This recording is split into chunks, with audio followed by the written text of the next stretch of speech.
Hi everybody, I know this video is coming a little late and I did not post a video for the past 2 days because Friday I stayed up super duper late watching Gilmore Girls with my mom, and then Saturday I was traveling and then I passed out for 6 hours and then I watched a movie with my brother. So you don't need to know these things. All you need to know is that I'm posting a video now. You don't. I'm recording a video. Oh. That's my grandma. So I just watched 3 movies in a row, all of them about people with special abilities. I watched Marvel's The Avengers, I watched League of Extraordinary Gentlemen with Sean Connery, and I watched Miss Peregrine's School for Peculiar Children. And then last night with my brother I watched X-Men Apocalypse again, which is the 3rd time in so many days I've watched it. Amidst these 4 films, I'm noticing a lot of similarities.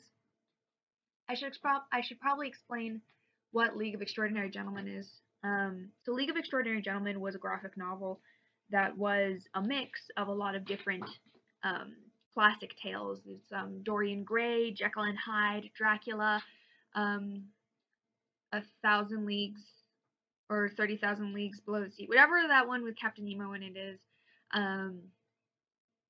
Tom Sawyer and Huckleberry Finn, Sherlock, lots of, classic fantasy literature, Frankenstein, fun stuff like that. And it was all kind of mishmashed together and put into this really cool graphic novel, which was then turned into a film. The Avengers was a comic book that got turned into a film that started with Captain America, comic book in the 40s. It was basically a political statement about World War II, and it exploded. So let's start with the obvious. The Avengers, Marvel's The Avengers and the League of Extraordinary Gentlemen are incredibly similar stories and incredibly similar in a lot of other ways as well.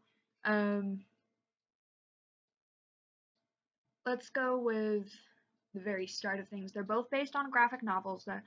A League of Extraordinary Gentlemen was originally a graphic novel, and obviously Avengers is based on the comics by Marvel. And then they have a lot of similar characters. Me and my brother were actually talking about this, because you've got your different characters that play different roles in the story, and we were lining up who would be who in the different characters and stuff, and we actually came up with some really good ones. But unless you've seen both movies, you don't really know what I'm talking about. But I'm going to talk about it anyway. So in League of Extraordinary Gentlemen, Sean Connery plays a character named Alan Quatermain, who was like an epic hero in Britain. He was basically Captain America, and he was like really exciting, and then he lost somebody on one of his last missions and he retired. And now he's like really sad and it bugs him a lot. It's painful.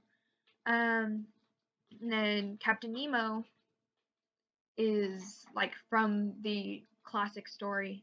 Captain Nemo is an inventor. He invents submarines and cars and cool stuff like Tony Stark. And the two of them don't really get along. I mean, they get along eventually, but at first they're kind of like, hello, this is Civil War. How you doing?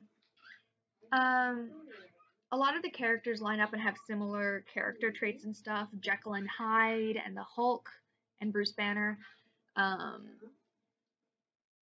Tom Sawyer and Hawkeye. Dorian Gray and Loki. And this is the best part, Wilhelmina Harker is Thor. It's there, believe me. Ishmael is Jarvis, and you can't convince me otherwise. Anyway, but as I was watching it, it's really interesting to see the different dynamics in the group and how a group that was meant to get along properly didn't, and a group that wasn't meant to get along properly did.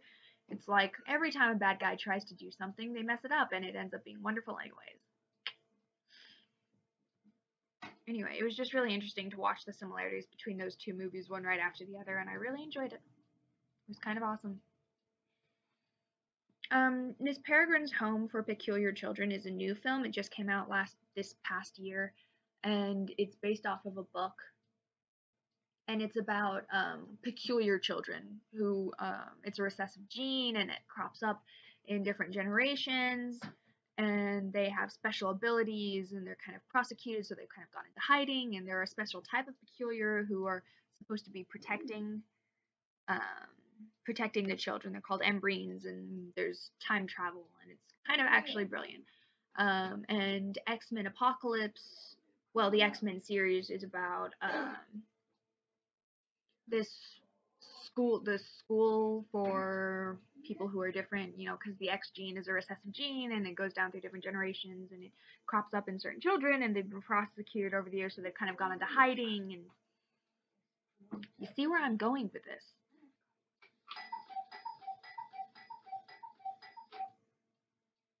It's 6 o'clock. Anyway, so it's pretty cool, the similarities between the four films being back and forth and crisscrossing. I would recommend um, I would recommend Peculiar Children, Miss Peregrine's School for Peculiar Children. It's pretty cool. You know, um, the book's pretty good too. I haven't read it yet, but it's on my to-do list.